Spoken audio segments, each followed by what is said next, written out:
Là, on enchaîne avec Monsieur Dan Antoine, qui est le fondateur de Sensation. Et je trouve qu'il est très engagé, très dévoué par rapport vis-à-vis des étudiants. Je le remercie d'avoir accepté notre invitation à notre journée relations clients. Dans un premier temps, je vais vous laisser Monsieur Blanc Chapira vous présenter et nous présenter Sensation, comment vous avez fondé cette entreprise et donc nous parler un peu de votre parcours et enchaîner par la suite avec les questions qu'on a prévues. Très bien, avec plaisir. Bonjour à tous, bonjour à toutes.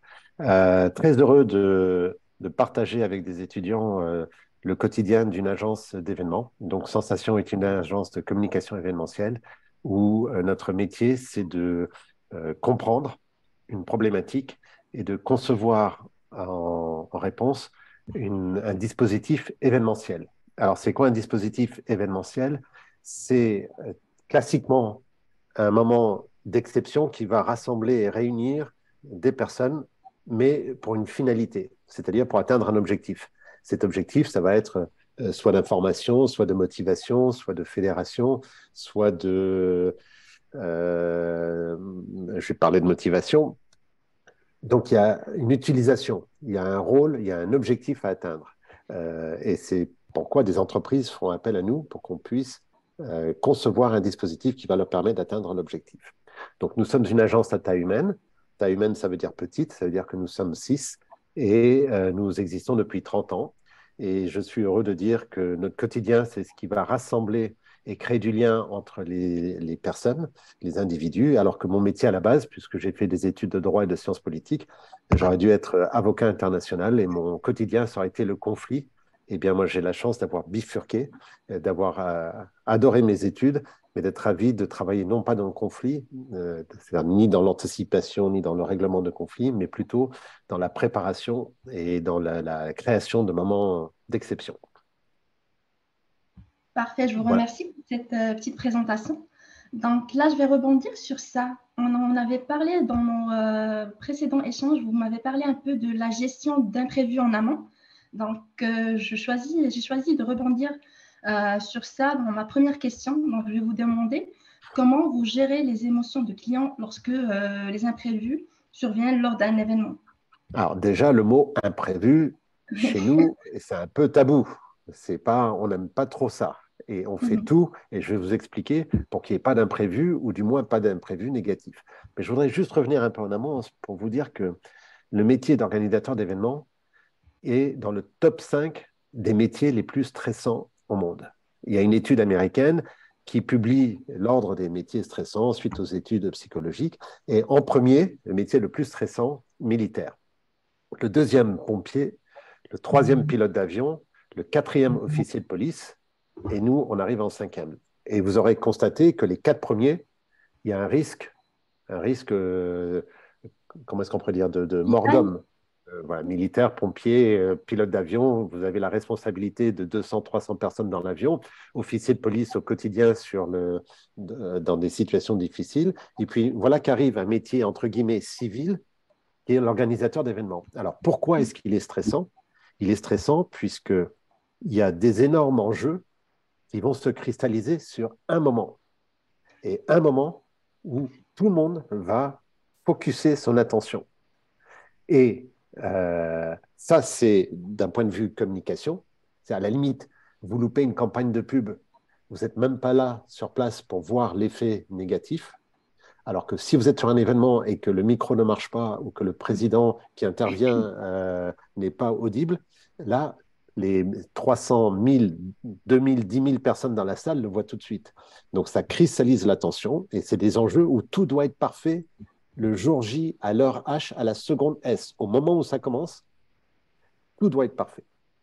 Et il y a un deuxième volet, mais qui est moins visible, c'est que nous sommes pénalement, juridiquement responsables de la sécurité des gens qui travaillent sur l'événement. C'est une situation, je ne vais pas rentrer trop techniquement, mais de la coactivité des entreprises qui travaillent sur un événement, mais également du public.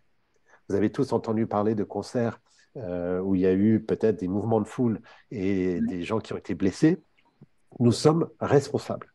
Donc, ça veut dire qu'il faut anticiper.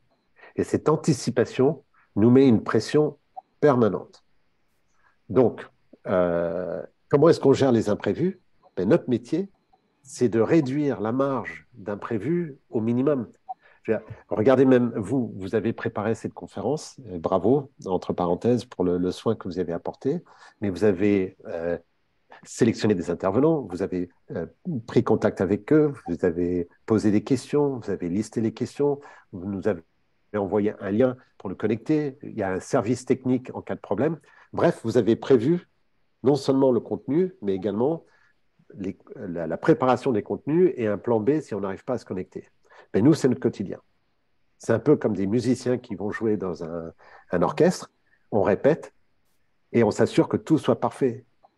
Je ne pense pas que vous ayez assisté à un concert où il y ait eu une fausse note, puisque nous sommes des professionnels et que nous passons beaucoup de temps pour anticiper les fausses notes. Alors, qu'est-ce qu'on fait? On fait plusieurs choses. Déjà, on cadre un événement. Un cadre un événement, c'est-à-dire que par notre démarche professionnelle, on anticipe. On anticipe par rapport à notre expertise, on anticipe par rapport à nos process. On a par exemple des obligations, quand vous faites un événement en présentiel, en physique, de faire un plan de prévention, c'est-à-dire d'identifier non seulement les risques de l'événement qui pourraient se produire pour le public, mais les risques à chaque niveau du montage de l'événement. Chaque entreprise qui participe à l'événement, chaque prestataire technique doit travailler sur ce plan de prévention pour identifier ces risques et mettre en face les mesures pour annihiler ces risques. Et tout ça, on doit le partager avec l'ensemble des prestataires. Donc ça, c'est un exemple de démarche pour réduire la part de risque. Et dans le plan de prévention, vous avez non seulement la réduction de la part de risque, mais vous avez les process à mettre en œuvre en cas de problème. Donc ça, c'est pour le risque, par exemple, sécurité. Maintenant, on a aussi l'expertise professionnelle. Quand vous faites un événement en plein air, vous savez que vous avez le risque qu'il pleuve ce jour-là ou qu'il y ait une condition météorologique. On a eu même la situation où nous avions recommandé à un client de mettre un dé, c'est-à-dire ce n'est pas une tente, c'est une sorte de tente ouverte pour protéger les 650 personnes en cas de pluie, si jamais il pleuvait. Ils n'avaient pas le budget pour mettre une tente complète, mais on a mis ce dé. Qu'est-ce qui s'est passé? Il a fait un temps magnifique, 30 degrés. Heureusement qu'il y avait le dé, puisque ça ne nous a pas protégé de la pluie, ça nous a protégé du soleil. Donc, il y a cette anticipation. Nous avons des outils. Je vous ai parlé du plan de prévention. Il y a également le roadbook. Le roadbook, c'est un peu la partition, comme pour un musicien, qui va lister tous les points, tous les éléments de l'événement. Et comme ça, nous pouvons partager avec l'ensemble des prestataires. Quand une hôtesse arrive sur un événement, un hôte ou une hôtesse ou un photographe, il débarque sur un événement, on ne peut pas lui dire ben, débrouille-toi, tu vas faire l'accueil, oui, oui, fais ça bien. Ça, c'est pas une démarche professionnelle. Une hôtesse ou un hôte ou un photographe, il arrive, il a une partition, un cadrage, il sait qu'est-ce qu'est l'événement, quel est son rôle, quels sont ses horaires de travail, qu'est-ce qu'on attend de lui, quels sont ses outils à disposition, etc. Et il y a une séance de briefing. Il n'arrive pas quand un événement commence à 16 heures, les hôtes et les hôtesses sont là à 14 heures, d'abord pour se mettre en tenue et ensuite pour avoir une heure de briefing. Donc voilà, je pourrais vous détailler tout ce que nous faisons. Nous faisons aussi, vous avez peut-être entendu parler d'un PCA. Un PCA, c'est un plan de continuation d'activité. C'est-à-dire, qu'est-ce qui se passe dans l'activité si l'un d'entre nous a un accident? Comment est-ce qu'on répartit? Comment est-ce qu'on transfère? Comment est-ce qu'on fait en sorte que l'information de l'événement, avec cette grosse responsabilité, ça ne soit pas perdu? On puisse transmettre cette information.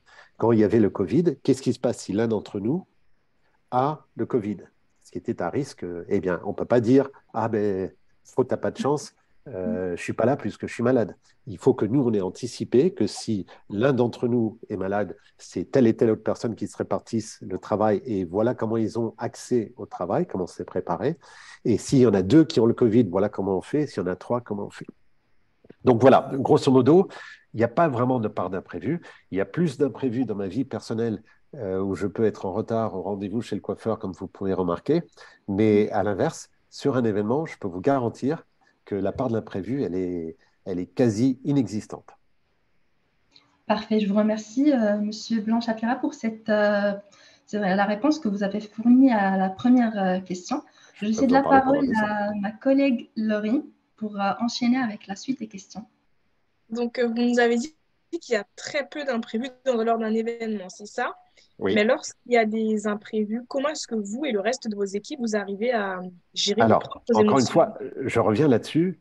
Il n'y a pas beaucoup d'imprévus et Oui, l'imprévu, ça fait partie de notre travail. C'est pour ça que nous mettons en place des phases de préparation et des réunions de coordination, que ce soit avec nos clients. Je voudrais qu'on précise qu'un événement, ce n'est pas quelque chose qui est livré clé en main comme un produit industriel à un client qui va l'acheter. C'est souvent quelque chose qui est co-construit avec lui. Et donc, la meilleure façon de rassurer un client, c'est déjà qu'il se rende très vite compte qu'il est un professionnel aguerri devant lui, qui n'est pas là pour lui dire oui, bravo, c'est formidable, je suis super gentil, on va sourire. C'est pas suffisant. Le sourire, c'est top, c'est nécessaire, mais non suffisant. Ce qui rassure un client le plus, c'est d'avoir un professionnel qui va lui dire attendez, on va faire un plan de distribution électrique de cette façon-là. Voilà le plan de prévention. Tout à l'heure, j'entendais parler de la problématique de l'alcool. Ce n'est pas quelque chose qu'on prend à la légère. Il y a une responsabilité juridique de l'alcool par rapport à l'entreprise. La législation dit qu'il n'y a pas d'alcool dans l'entreprise. Pour les fêtes et les événements, il y a une tolérance. Mais de notre côté, ça veut dire qu'il faut anticiper ça. Et nous, avec les clients, on va lui suggérer à partir de 22 heures de réduire la part d'alcool et à partir de 23 heures, par exemple, de remplacer l'alcool plutôt par des cocktails de jus de fruits ou par d'autres variantes, mais réduire la partie d'alcool. Il y a systématiquement sur l'ensemble de nos événements des éthylotests. Les hôtesses et les hôtes sont briefés au moment du vestiaire, puisque c'est souvent au moment du vestiaire qu'on peut remarquer que la personne qui part, elle a un coup dans le nez, et elles sont briefées pour identifier, on est tout de suite, on a un process, si quelqu'un a l'air d'avoir un coup dans le nez, on est prévenu immédiatement, on ne lui rend pas son vestiaire par les clés de sa voiture, on lui paye un taxi ou on trouve une solution de covoiturage. Donc, il y a cette responsabilité et c'est pour ça qu'on anticipe. Qu'est-ce qui se passe s'il se passe quand même quelque chose d'imprévu? J'ai réfléchi avec mes collaborateurs si on a trouvé des choses en la matière. On n'a pas trouvé grand-chose. On a trouvé un exemple, on a fait une grande soirée pour 3000 personnes au Centre Pompidou. Et donc, on a fait en sorte, puisqu'on est très engagé également dans une démarche de développement durable, mais on avait fait en sorte pour que 80% des invités viennent en transport en public, mais il y a 20% qui sont venus en voiture. Et donc, il y avait un parking sous le centre Pompidou, mais qui ne dépend pas du centre Pompidou. Et ce que le gérant ne nous avait pas dit quand on avait réservé les places, c'est que l'entrée fermait à minuit. Ah oui. Bon, et quand les gens veulent partir à 2 heures du matin, c'est un peu compliqué de trouver le parking fermé. Bon, eh bien, ça, c'est un exemple. Il y a 10 ans, eh bien, je me souviens qu'on a trouvé les coordonnées du gardien du parking et qui est arrivé au bout d'une demi-heure et qui a ouvert le parking spécialement pour nous. Donc voilà, je m'en souviens il y a 10 ans d'un petit cas, mais en général, et on ne nous reprendra pas 2 fois sur le coup. Je peux vous dire que là, la leçon, elle est bien apprise. Mais là, en général, c'est bien anticipé. Maintenant, des éléments positifs, il y en a aussi des imprévus positifs. Donc ça, personne ne se plaint. Je me souviens une fois, nous avions un événement pour la présidence de la République et le ministère des Affaires étrangères à la Cité des sciences et de l'industrie. En ouverture du sommet France-Afrique, on avait fait un énorme événement pendant 2 jours sur les réussites africaines. Et en point d'orgue, il y avait un concert de Youssou N'Dour, un concert en acoustique de Youssou N'Dour avec Rokia Traoré. Extraordinaire. Un moment, mais de grâce. Et il s'est passé un truc de dingue, c'est que non seulement les 1300 personnes qui étaient là, très professionnelles, se sont levées, se sont mises à danser. Donc c'était un truc vraiment, si j'avais pu, je vous aurais montré des photos et des vidéos. Mais non seulement le public s'est mis à danser, donc ça c'est normal, mais tout le personnel administratif de la Cité des Sciences entendant le concert, on était sur l'espace Explora, donc un espace ouvert, ça, est arrivé et s'est mise à danser. C'est-à-dire la Cité des Sciences, dans son intégralité, danser sur la musique de Youssou N'Dour alors que ce n'était pas prévu. Donc oui, il y a des tas de choses, mais je dirais que c'est notre rôle à nous, c'est pas de subir l'imprévu, c'est de créer l'émotion. Et là, alors, il y a des conférences et des séminaires où on ne veut surtout pas d'émotion puisque c'est très pro, mais souvent, je vais vous citer un exemple, c'est notre rôle de suggérer et de créer cette émotion. On avait gagné un projet pour célébrer les 80 ans d'une mutuelle scolaire qui s'appelle la MAE. Donc la MAE, c'est une mutuelle scolaire et on avait un appel d'offres avec un côté technique très lourd où il fallait gérer 7 événements, 650 personnes, 1000 personnes, 2000 personnes. Donc c'était très contraignant. Et on a répondu à tout cela et on a rajouté, on s'est dit, voilà, pour votre événement euh, emblématique, pour celui institutionnel qui va rassembler les 1500 personnes, on vous propose, comme c'est vous qui vous occupez des enfants depuis 80 ans, que ce soit les enfants qui s'occupent de vous pour la fête. Et du coup, pendant la cérémonie officielle de 2h30, on a confié l'événement à une fille de 10 ans, qui a été la maître de cérémonie de la soirée. Ce n'étaient pas les salariés qui étaient mis en valeur, mais les enfants des salariés. Ce n'était pas l'histoire de l'entreprise qui était mise en valeur, mais l'histoire de l'enfance des enfants depuis 80 ans qui était mise en valeur. Et à la fin, ce sont 80 enfants qui sont venus sur scène pour chanter et embarquer et faire lever les 1500 personnes qui étaient là, très sérieux, officiels, et les faire chanter ensemble dans une chorale géante. Donc voilà, ça crée de l'émotion. Youssou N'Dour, il crée de l'émotion. Je pourrais vous en parler, voilà, il y a plein d'exemples. Donc notre rôle, ce n'est pas l'imprévu, c'est de prévoir et de susciter l'émotion. Et parfois, c'est vrai qu'on est agréablement surpris puisque l'émotion va encore plus loin que prévu.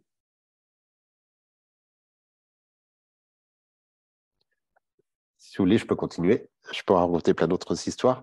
Mais voilà, l'imprévu, encore une fois, et surtout, ce qui rassure un client, c'est de co-construire avec lui. Encore une fois, c'est important, c'est le langage de vérité. C'est jamais simple un événement. Pourquoi c'est pas simple? Puisque votre rôle, c'est de désorganiser le quotidien et le réorganiser ponctuellement dans quelque chose de cohérent.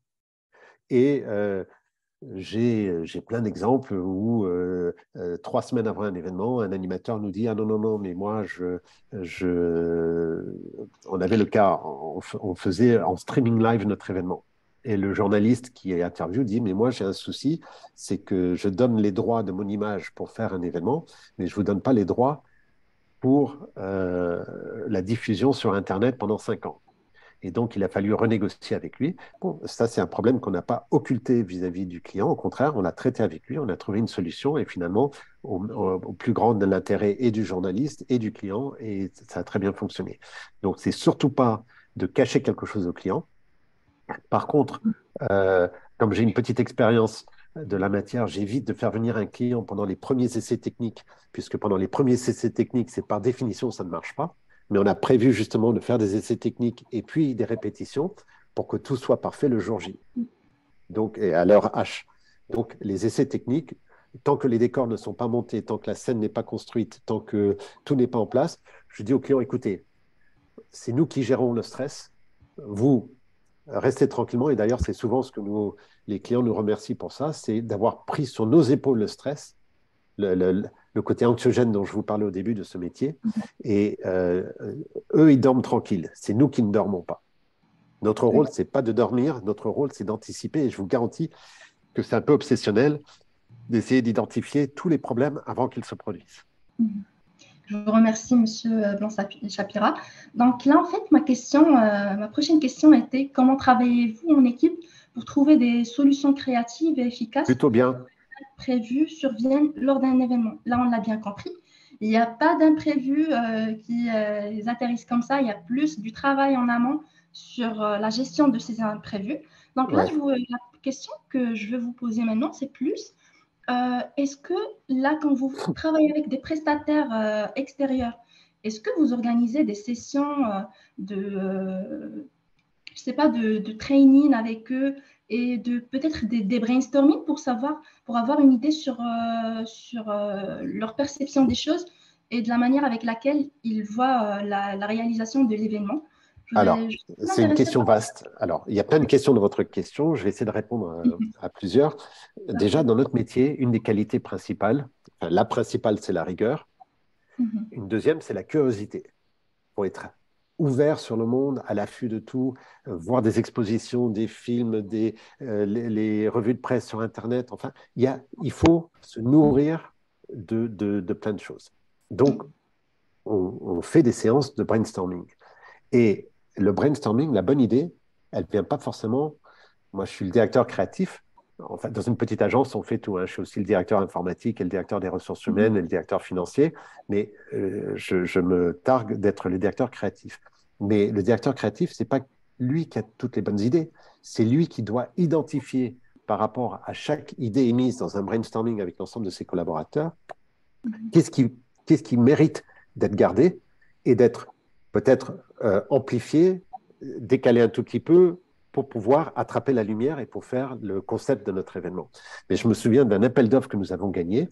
On avait pris, et on fait souvent attention à ça, c'est de prendre des stages d'observation. Vous savez, c'est le stage qui enquiquine les entreprises, puisque c'est recevoir un jeune de 14 à 15 ans pendant une semaine. Donc, il n'est pas très professionnel, il n'y a pas grand-chose qu'il peut faire. Mais moi, je pense que c'est une opportunité formidable de transmettre et de partager avec des jeunes et de leur montrer à quoi ça correspond une entreprise. Et je me souviens que on avait une jeune de 14 ans ou de 15 ans qui a posé une question, puisqu'elle participait au brainstorming.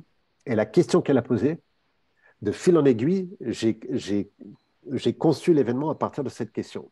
Ça m'a mis sur la voie. C'est-à-dire qu'on se nourrit de tout. Donc ça, c'est pour la partie conception.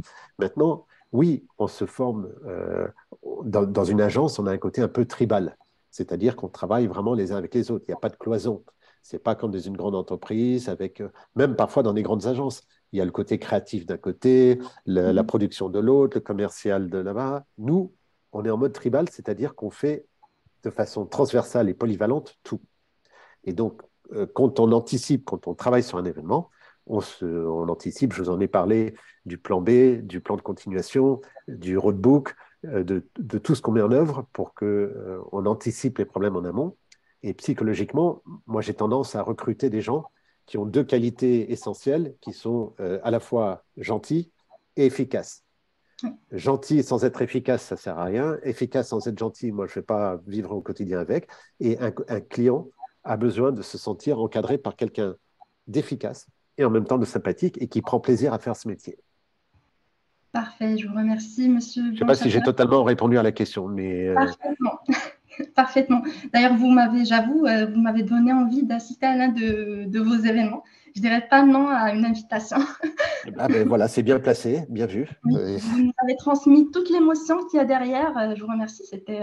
Écoutez, je vous dirais, et je vous le dis d'autant plus que vous n'êtes pas mes clients, donc ce n'est pas de la promotion, Oui.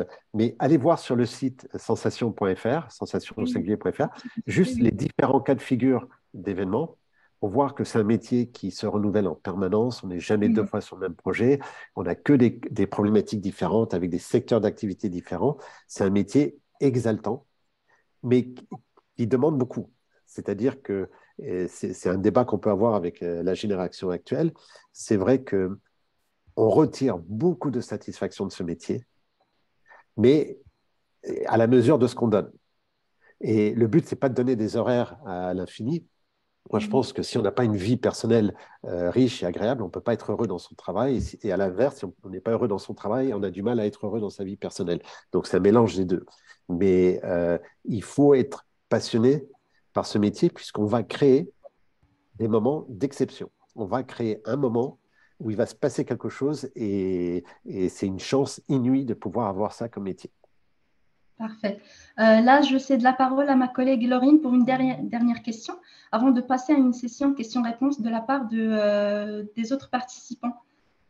Donc, oui, ma dernière question, c'est est-ce que vous sensibilisez et formez en préalable vos équipes à la gestion des émotions des clients lors d'un événement?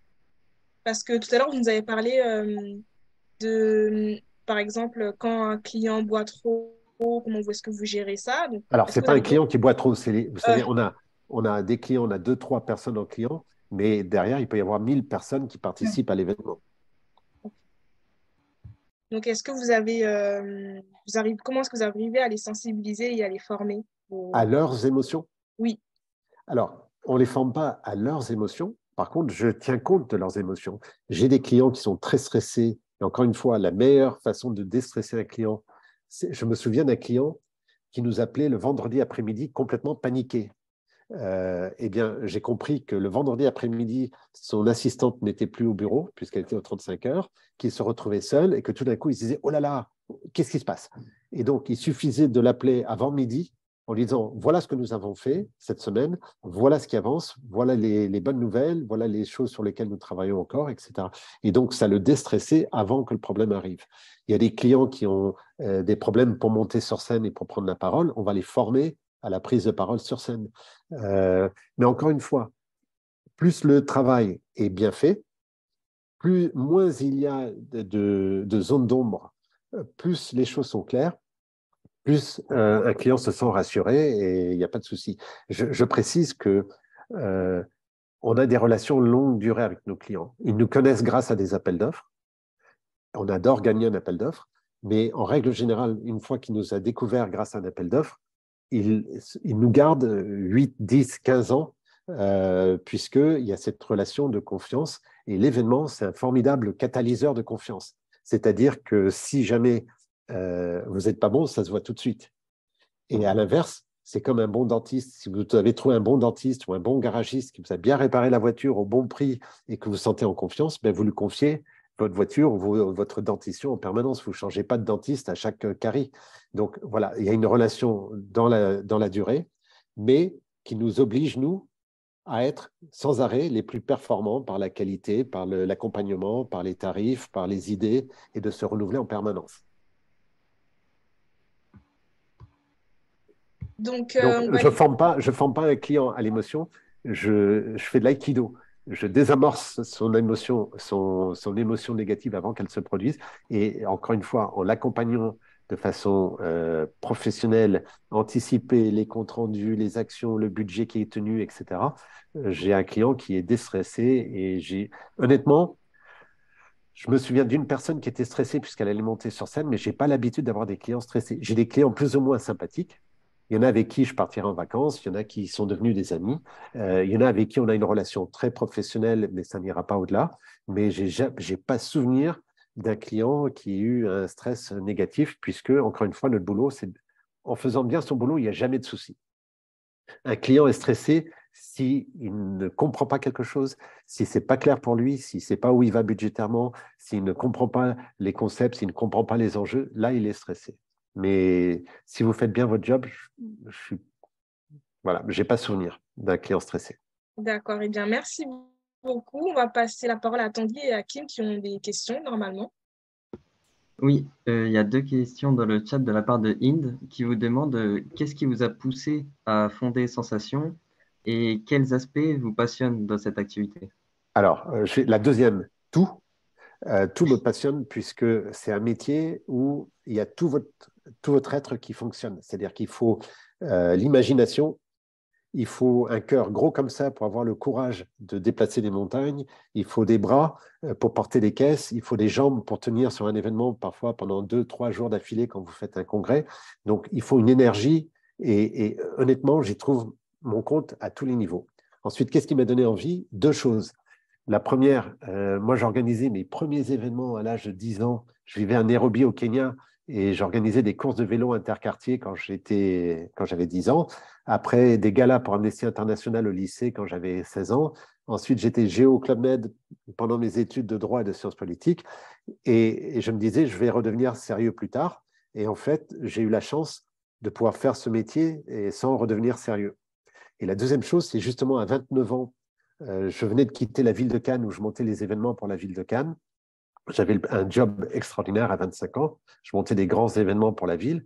Et à 29 ans, je me suis retrouvé dans une situation où j'avais Bac+6, 12 ans d'expérience professionnelle et je n'avais que 29 ans et on me proposait soit des jobs pour quelqu'un de 29 ans, soit je ne trouvais pas ce que moi je pensais pouvoir amener.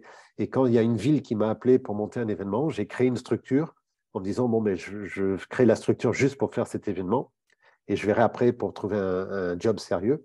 Et en fait, le travail arrivait sans arrêt, sans arrêt, sans arrêt. Et voilà, on n'a jamais arrêté. Et je précise qu'on ne fait pas de prospection commerciale, c'est que de l'appel entrant.